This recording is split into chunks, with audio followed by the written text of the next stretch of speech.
언제 소래시장에 가서 시장을 한번 돌아보다가 우리 권사님하고 밴댕이를 한번 본 적이 있습니다. 그랬더니 보니까 밴댕이가 속이 없더라고요. 그래서 밴댕이 소갈딱지라는 말이 그래서 나왔더라고요.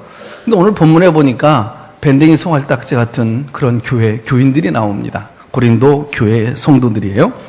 오늘 바울은 고린도 교회 성도들을 향해서 12절에 너희가 우리 안에서 좁아진 것이 아니라 오직 너희 심정에서 좁아진 것이라. 심정은 마음을 얘기하죠.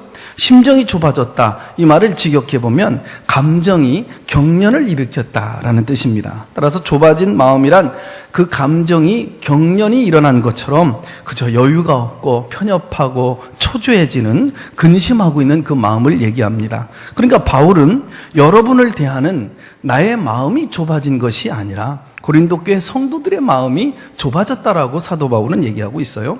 이 말씀을 보게 되어지면 지금 고린도 교회 성도들과 목회를 했던 목회자 바울과의 관계가 어딘가 모르게 서먹서먹해졌고 소홀한 관계가 됐다는 것을 우리가 볼 수가 있어요. 그 소홀해진 그 이유는 그 바울이 달라진 게 아니고 바울의 마음이 좁아진 것이 아니라 고린도 교회 성도들의 마음이 좁아졌다는 겁니다. 바울의 마음에는 언제나 그 중심은 고린도 교인들이 있었던 거예요. 그 애틋하게 사랑하는 그 마음이 변하지가 않았던 거예요.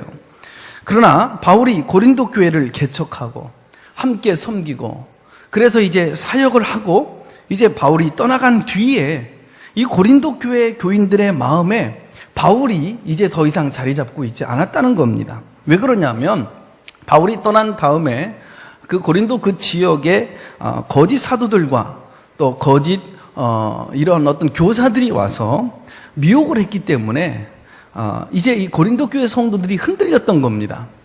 그래서 바울에 대해서 이제 마음을 확 닫아버린 그런 상황이 되어버린 거죠. 사람의 마음이 참 이렇게 중요합니다. 마음의 문을 닫아버리면요, 그렇게 친했던 좋은 관계였는데도 이게 어떤 소리도 내게 귓전에 들려오지가 않아요. 아무리 사실 설교가 남들은 은혜 없다고 하는데 이게 마음의 문을 닫아버리면요, 은혜가 이게 침투해서 내 안에 들어오지를 못해요. 은혜가 안 되는 거예요. 그래서 사랑에 눈이 멀면 참 모든 것이 다 예뻐 보이고 또 좋아 보이고 아름다워 보이지 않습니까? 연애 보신 분들 다 알죠? 연애 보신 분들 어때요?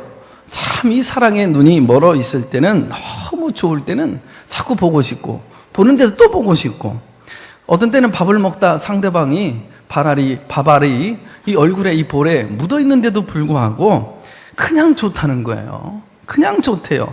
밥알이 튀어나와도 그렇게 예쁘대요. 짜장면을 먹는데 어쩌다가 먹을 때 입 주위가 시커매지지 않아요? 면이 또 이렇게 묻어 있고 참 사랑이 충만할 때는 그것도 매력적이다고 그래요. 그런데 이게 마음에 미운 털이 박혀 보시죠. 돼지처럼 먹기는 그냥 아무리 상대가 친절하게 잘해주고 그래도 마음이 열려지지 않은 거예요. 그러면 이게 삐딱한 시선으로 바라보게 되어져 있습니다. 사람의 마음이 참 이렇게 중요합니다. 마음이 좁은 사람의 그 특징은 언제나 자기중심적으로 생각해요. 자기 생각만을 내세웁니다. 다른 사람의 입장에서 생각하지를 않아요. 속이 좁은 사람들은 이해할 줄 몰라요. 그 이해의 폭이 너무나 좁아요. 그리고 원망과 시비를 일삼고 별 문제가 아니에요. 그거 넘어가면 되는 거거든요. 패스하면 되는데도 불구하고 그 문제를 꼭 건드려서 긁어부스러 만들어 놓고 문제를 더 큰 문제로 만들어서 자기도 그렇지만 다른 사람들의 마음도 불편하게 만들어 놓습니다. 그런데 오늘 교회 안에 밴댕이 소갈딱지 같은 아주 속이 좁은 사람들이 있다는 거예요. 우리 아가페 교회 교인들은 그런 분들은 없습니다. 제가 좁으면 좁았지 우리 교인들은 사실 그런 분들은 없어요. 그런데 별것 아닌 것 같지고 삐지고 토라지고 또 시험 들었다고 화 잘 내고 이해심이라고는 눈꼽만큼이라도 찾아볼 수 없는 사람들이 우리 교인 빼놓고 다른 곳에서 있을 수 있지요. 마음이 좁기 때문에 이게 이해의 폭이 좁은 거예요. 그러니까 늘 우물 아래 개구리처럼 생각하고 그렇게 살아가는 사람들이 많아요. 종종 우리는 이런 말을 듣습니다. 참 예수 믿는 사람들이 속이 더 좁다. 마음이 꽉꽉 막혔다. 어딘가 모르게 답답하다. 뭐 대화가 안 된다. 뭐 어떤 예를 들어서 말이 통하지 않는다. 여러분 종종 많이 들었던 얘기 아닙니까? 반면에 예수 믿지 않는 사람들은 어떻습니까? 때로 원치 않게 서로 얽히고 설킬 때가 있죠. 그러다 보면 관계가 틀어지고 불편해질 때가 있을 수 있죠. 그러면 예수 믿지 않는 사람들은 그저 대포집에 가서 막걸리 한 잔, 걸쭉한 한 잔 마시고 나서 그저 뭐 형님 먼저, 아우 먼저 하다 보면 쉽게 풀어질 수도 있잖아요. 그죠? 잘 아시는 분들 있죠? 누구한테 물어봐야 되나? 고개 숙이고 있는 분들한테 물어봐야 되나? 그렇더라고요. 쉽게 풀어지고 화해를 잘해요. 한 잔 서름에 이렇게 날려버리잖아요. 부부가 대판 싸우다가도 서로 맞아보면서 이렇게 쉽게 화해되어지는 것을 종종 보게 되어집니다. 그런데 예수 믿는 사람들은 어떻습니까? 그러지 말아야 되는데도 불구하고 1년이 가고 2년이 가고 3년이 가도 그 앙금이 가시지를 않는 거예요. 참 예수 믿는 사람들 한번 토라지기 시작하면 평생 왼수가 된다고 그러죠. 평생 앙금을 가지고 살아가요. 이게 참 안타까운 일 아닙니까? 고린도 교회 교인들은 어떤 교회보다도 참 은혜가 많은 교회예요. 은사가 풍성하게 내리는 교회예요. 하다못해 방언의 은사를 받지 않으면 성도가 아니다라고 말할 그런 취급을 받을 정도로 이 고린도 교회는 은사가 풍성했던 교회입니다. 그런데 그들의 속은요, 밴댕이 소갈딱지 같은 좁은 사람들이 있었던 거예요. 이것을 보면 이 은사와 여러분 이 성숙은 별개라는 것을 볼 수가 있어요. 은사가 많다고 믿음이 좋거나 성숙한 것만은 아니라는 것을 우리는 결론을 내릴 수 있습니다. 아무튼 바울과 고린도 교회 성도들과의 관계가 이렇게 소홀해지게 되어진 것은 보니까 늘 목회자가 문제다, 바울이 문제다라고 말할 수 있는데 오늘 바울의 마음이 좁아서가 아니라 고린도 교회 성도들의 마음이 좁아졌기 때문이라고 성경은 얘기하고 있습니다. 이 고린도 교회는요, 바울이 2차 전도 여행 때 세운, 그것도 그 전도 여행 때 눈물로 세운 그 교회입니다. 바울이 이곳에서 1년 6개월 동안 양육을 했습니다. 바울은 그들을 복음으로 낳았죠. 그러므로 고린도 교회 성도들의 입장에서 보면 바울은 영적인 아버지 역할입니다. 그럼에도 불구하고 이 아버지와 같은 이런 존재 바울이 떠나간 이후에 그들은 오히려 거짓 사도들을 받아들인 거예요. 거짓 교사들을 받아들인 거예요. 잘못된 가르침을 받아들인 거예요. 자신에게 눈물로 섬겨주고 가르쳤던, 복음을 전했던 정말 그 바울을 버리고 그러니까 배신을 한 거죠. 심지어 바울을 변덕쟁이요, 우리에게 군림하는 자라고 비난했습니다. 사도권을 인정하지 않아요. 목사로 인정하지는 않아요. 불신했죠. 그 불신의 그 담이 너무나 두터웠던 겁니다. 바울은 이로 인해서 얼마나 인격적인 모욕을 받았겠습니까? 깊은 상처를, 배임의 상처를 받았겠죠. 하지만 바울은 고린도 교회 성도들을 향해서 11절에 보니까 이렇게 말합니다. 한번 다 같이 한 번 더 읽어봅니다. 시작. 고린도인들이여, 너희를 향하여 우리의 입이 열리고 우리의 마음이 넓어졌다. 지금 자신을 배신했습니다. 어떻게 이렇게 할 수 있습니까? 지금 씻지 못할 치명적 상처를 고린도 교인들이 바울 목회자에게 준 겁니다. 그러면 바울이 얼마든지 일을 거론을 해서 책망할 수 있었겠죠. 그리고 내가 그런 사람 아니라고 결백을 주장할 수도 있었습니다. 바울은 오늘 본문에 보니까 이런 것 하지 아니하고 오히려 그들과 화해하기를 원하면서 속이 좁은 고린도 교인들아, 먼저 너희들의 마음을 넓혀라, 이런 말하지 아니하고 내가 먼저 입을 열고 내가 먼저 마음의 문을 활짝 열다라고 표현을 하고 있습니다. 화해를 하려면 너와 내가 다시 예전에 좋은 관계로 돌아가려고 한다면, 그 깨어진 그 상한 그 관계를 다시 회복하려고 한다면 당신이 먼저가 아니라 내가 먼저 입을 열어야 될 줄로 믿습니다. 내가 먼저 마음의 문을 열어야 될 줄로 믿습니다. 내가 먼저 마음을 넓혀야 될 줄로 믿습니다. 예수님을 보시죠. 사랑하는 제자 베드로가 예수님을 배신하고 떠나갔습니다. 어떻게 수제자, 가장 주님이 믿고 신뢰했던 그 베드로 안여자 앞에서, 어린아이 앞에서 3번씩이나 주님을 저주하며 여러분 부인하고, 여러분 그래서 도망치고 그럴 수 있겠습니까? 이제 옛생활로 돌아가서 갈릴리 바다에 고기를 잡으러 갔습니다. 그런데도 주님은 그를 놓지 아니하시고 베드로를 찾아가시죠. 그리고 우리 주님이 먼저 입을 여십니다. 얘들아, 너희에게 고기가 있느냐? 고기 한 마리도 못 잡았어요. 그때 주님은 배 오른편에 그물을 내려라. 말씀에 순종하여 그물을 던졌더니 그물을 들 수 없을 정도로 만선입니다. 베드로는 말씀하신 분이 예수님이시구나. 너무 기쁜 나머지 배에서 뛰어내려 곁으로 다가가지요. 그때 주님은 조반을 준비해 놓으시고 받아 먹어라 말씀하십니다. 그리고 난 다음에 요한의 아들 시몬아, 네가 나를 사랑하느냐 물으십니다. 주님을 배신하고 떠난 그 제자들 버리지 않으셨습니다. 야, 너희들 없다고 일 못하냐? 하나님이 알아서 또 채워주시지, 걷어차버리고 다른 사람 키워서 세운 것이 아니라 실망하고 낙심해서 떠나간 그 제자들, 그 현장의 자리에 주님이 다시 찾아가시잖아요. 그리고 먼저 입을 여셨습니다. 마음을 열어서 그들의 필요를 채워주시면서 잃어버린 그 제자들의 그 사도권을 회복시켜 주시잖아요. 먼저 찾아와 입을 여시고 마음을 열어주셨습니다. 이것이 주님의 마음인 줄로 믿습니다. 가족 여러분, 살다 보면 원치 않게 내 주변의 사람들과 담을 쌓고 살 때가 있어요. 그렇게 원한 건 아니었는데 어떻게 하다 보니까 그렇게 오해가 되어져서, 그러다 보니까 이제 서먹서먹해지고 이제 말할 수 있는 기회를 놓쳐버려서 어느 순간부터 이제 담을 쌓게 되어졌어요. 인간 관계가 금이 갈 때가 있을 것입니다. 부부 관계 지간도 금이 가고, 부모 자식, 교우들, 직장 동료, 얼마든지 어제는 좋았던 친구에도 내일은 소홀해지고 또 멀어지고 왼수처럼 여겨질 수도 있습니다. 우리는 그럴 때 누구든지 나 자신이 피해자라고 생각합니다. 그래서 내게 상처 준 목사님, 사모님, 장로님, 권사님, 안수 집사님, 부역장님, 아무개님, 부모, 시부모, 또 일가 친척, 아무개, 직장 동료, 이런 사람들을 가해자라고 생각합니다. 그러므로 피해자인 나에게 그들이 먼저 찾아와서, 그들이 먼저 입을 열어서 마음의 문을 열고 다가와서 내 손 잡아주고 내 앞에서 용서 구하기를 바라고 있어요. 그래서 우리는 그때를 기다리면서 마음을 굳게 닫아버리고 있거든요.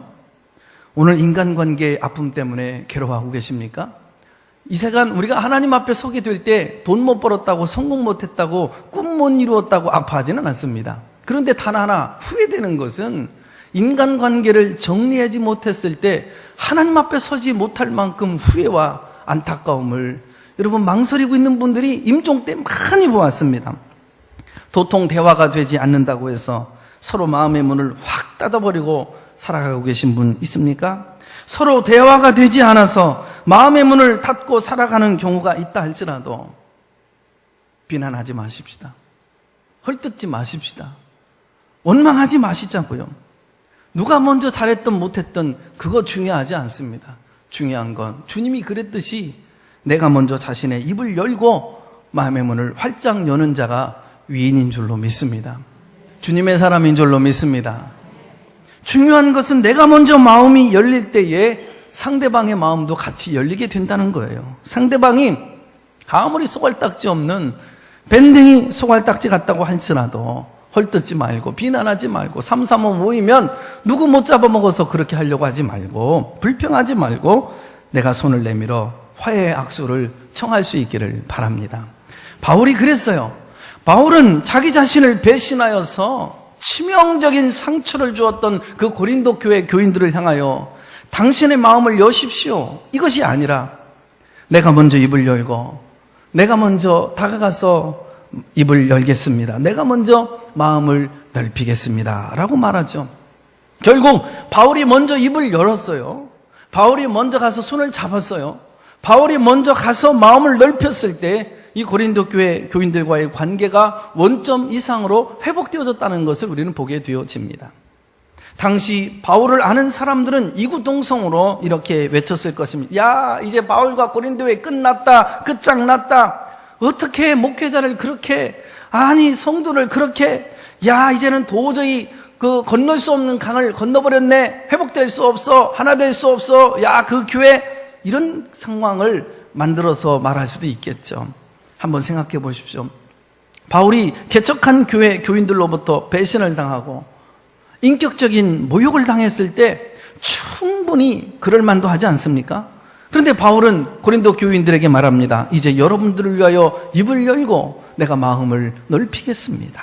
이 위대한 선언이 바울과 고린도의 교인들과의 그 관계를 더 돈독한 관계로 만들어 놓은 것입니다. 이 위대한 선언이 그 불신의 관계에서 사랑과 신뢰의 관계로 바꿔놓았는 줄로 믿습니다. 피해자였던 바울이 먼저 손을 내밀고 먼저 입을 열어서 마음을 넓혔기 때문에 깨어질 그 관계가 회복된 거예요. 사단이가 그 자리에 틈타서 공동체를 완전히 분열시키고 하나님 나라 복음을 전하는데 완전히 와해시키기 위하여서, 여러분, 무너뜨리기 위하여 작전에 고도의 전략을 한 건데, 여러분, 이것이 회복되어지니까 여러분 얼마나 이 사단이가 안타까웠을까요? 순서가 중요한 줄로 믿습니다. 내가 먼저인 줄로 믿습니다. 아무리 내가 먼저 상처를 받았다고 할지라도, 내가 피해자라고 할지라도 여러분 내가 입을 열어야 됩니다. 내가 먼저 다가가야 될 줄로 믿습니다. 내가 먼저 마음을 넓혀야 될 줄로 믿습니다.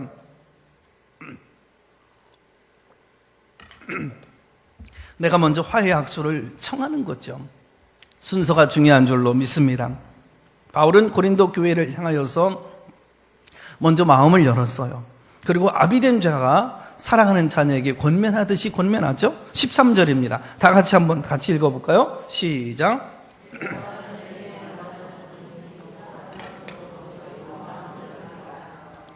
네, 따라서 보십시다. 너희도 마음을 넓혀라. 너희도 마음을 넓혀라.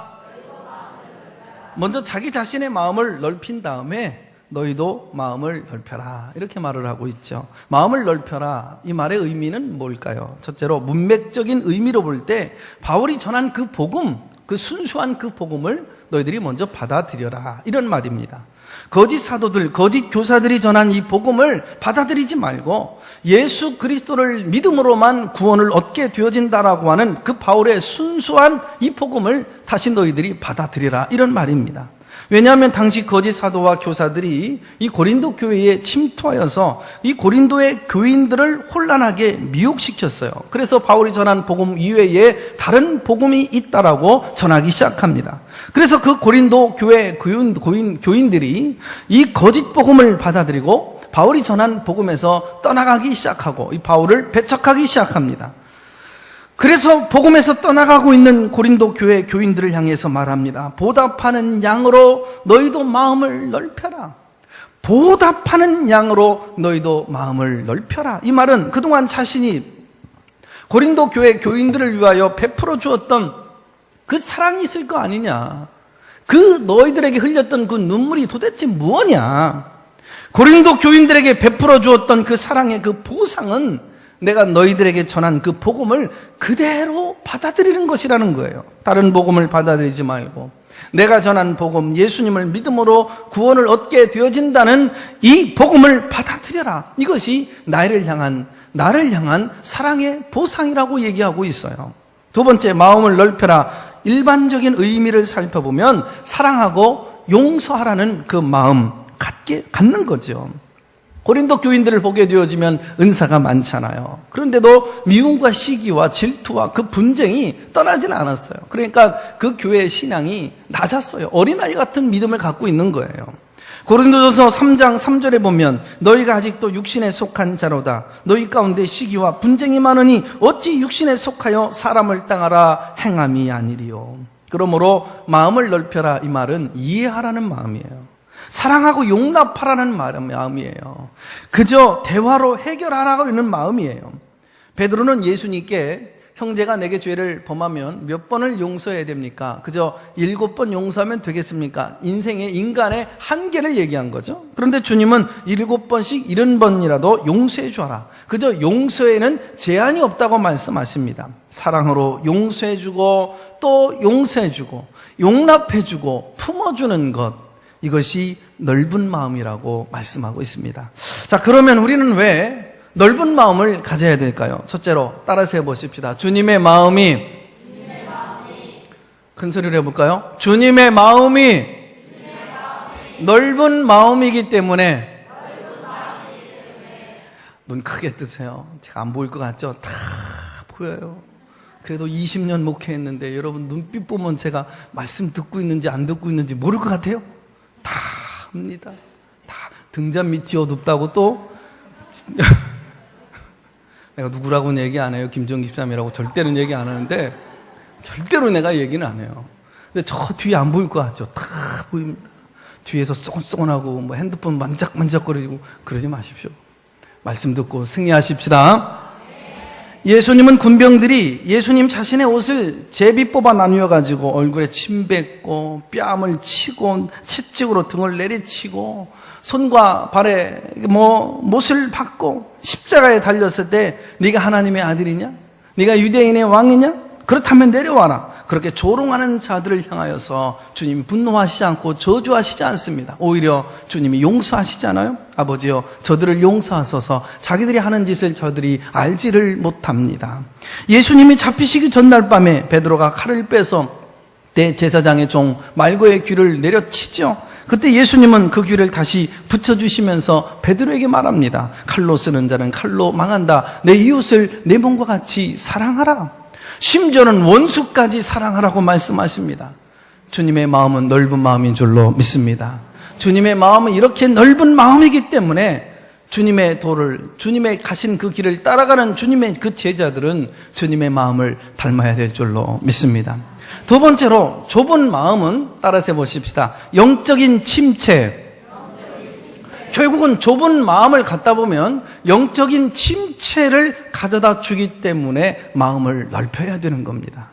혈관이 좁아지면 피의 순환이 지장을 받게 되어져서 동맥경화나 그 다음에 순환기 계통의 질병이 반드시 오게 되어지죠. 무서운 질병입니다. 그런데 우리 마음을 자꾸 이렇게 옹졸하게 갖게 되어지고 또 나이가 먹으면 더 쉽게 상처를 받고 또 쉽게 섭섭한 마음이 들고 오해를 잘하게 되어져서 나이가 들면 그래서 잦은 병이 순환기 계통에서 더 많이 오게 되어지는 부분인데, 혈관 쪽에서 우리 마음이 자꾸 좁아지게 되어지면요 생각의 순환계 이상이 생겨서 고집과 독선, 편견, 아집이라고 하는 영적으로 보기 별로 좋지 않은 이런 중병 질병들이 생깁니다.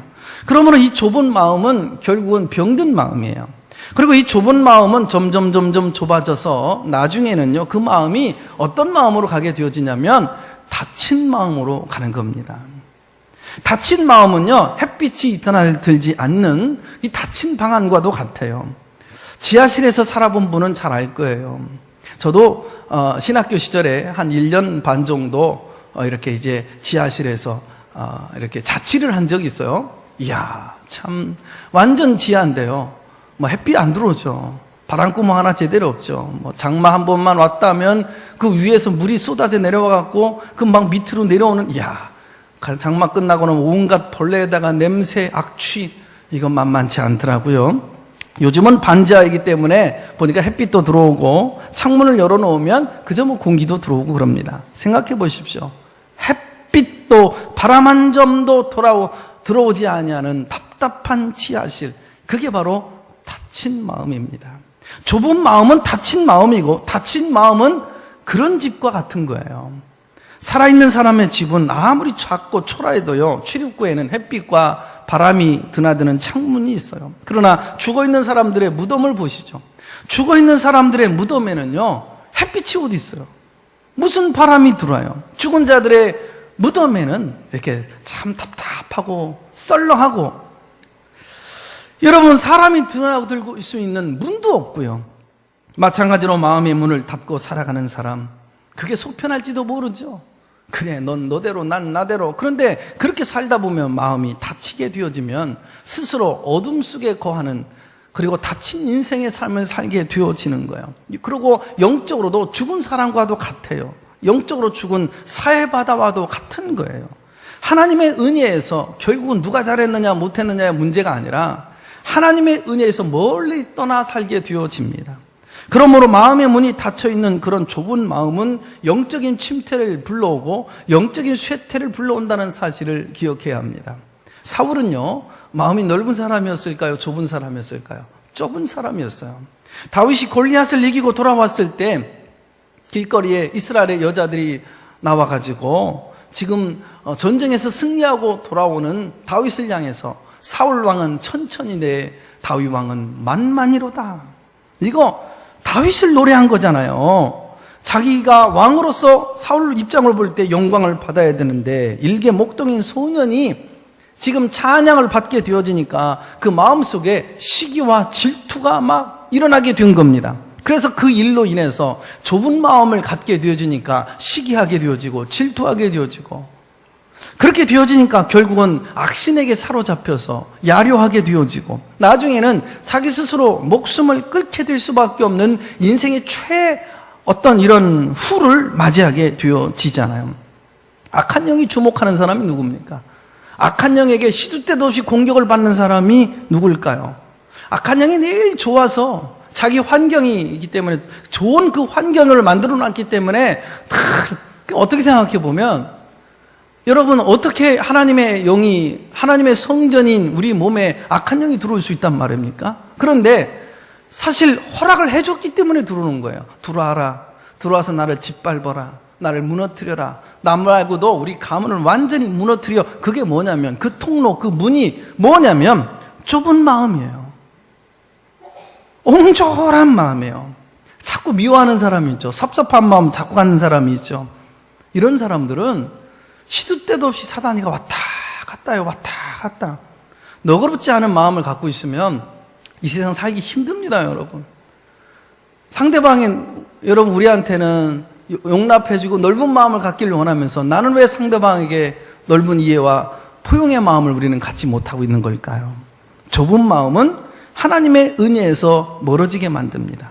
좁은 마음은 내 마음을 마침내 닫고 버리고요. 좁은 마음은 결국 사단이를 불러오는 통로가 되어지고요. 그러니까요, 우울증도 걸리고 불면증도 걸리고 온갖 질병에 불행하게 우리 인생을 행복하지 않게 살 수도 있는 거예요. 영적인 침체, 영적인 쇠퇴. 가족 여러분, 성경은 분명히 말합니다. 우리는 좁은 문으로 들어가서 좁은 길을 걷는 자라고. 우리는 좁은 문으로 들어가서 좁은 길을 걷는 사람들이지만 마음만은 그러면 안 됩니다. 우리 마음은 넓어져야 될 줄로 믿습니다. 크신 하나님께 넓은 마음을 달라고 구해야 될 줄로 믿습니다. 내 입을 넓게 열라. 내가 채우리라. 내가 넓은 마음을 가져야 크신 하나님께 구할 수 있는 것이죠. 내가 넓은 마음을 가져야 연약한 지체들의 허물을 덮어줄 수 있게 되는 거 아닙니까? 넓은 마음을 가져야 오래오래 참을 수 있는 것입니다. 넓은 마음을 가져야 이해하고 사랑하고 용납해 줄 수 있고요. 사람들과 좋은 관계를 여러분 가질 수 있고요. 한번 사람을 사귀면 오랫동안 좋은 친구로 여러분 관계를 맺을 수도 있고요. 넓은 마음을 가져야 하나님과의 관계 속에서도 이해할 수 없을 때라도 감사하고 날마다 순종하고 가던 그 길을 변함없이 가게 되어질 줄로 믿습니다. 이 세상 보세요. 이해되는 일이 더 많아요? 이해되지 않는 일들이 더 많습니까? 이해 안 되는 일이 많을지라도 넓은 마음을 가진 사람은 그래도 감사해요. 그래도 순종해요.